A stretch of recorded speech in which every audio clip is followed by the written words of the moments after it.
বিসমিল্লাহির রহমানির রহিম। আসসালামু আলাইকুম। দীর্ঘদিন অসুস্থ থাকার পর আপনাদের সামনে কথা বলতে পারার জন্য আল্লাহর কাছে শুকরিয়া আদায় করছি।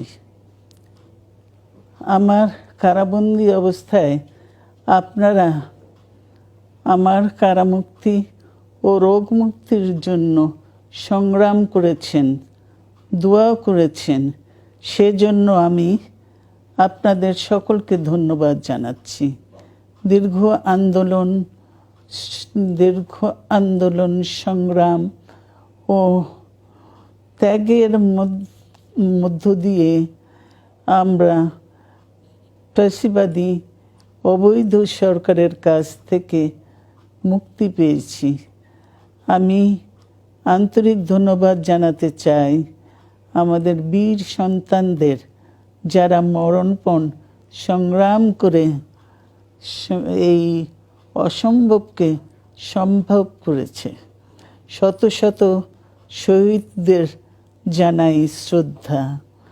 এ বিজয় আমাদের নতুন সম্ভাবনা নিয়ে এসেছে। দীর্ঘদিনের নজিরবিহীন দুর্নীতি,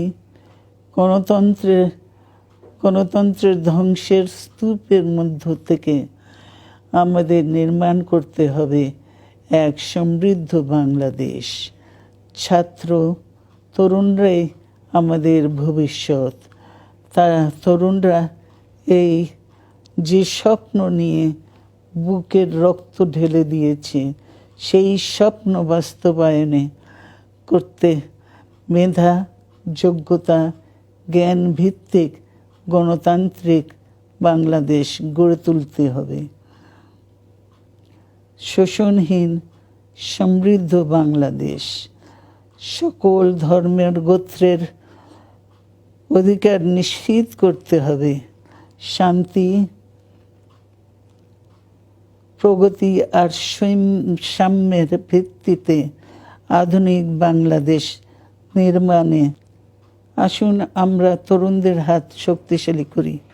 ধ্বংস নয়, প্রতিশোধ নয়, প্রতিহিংসা নয়, ভালোবাসা, শান্তি ও জ্ঞান ভিত্তিক সমাজ গড়ে তুলি। আল্লাহ হাফেজ। বাংলাদেশ জিন্দাবাদ।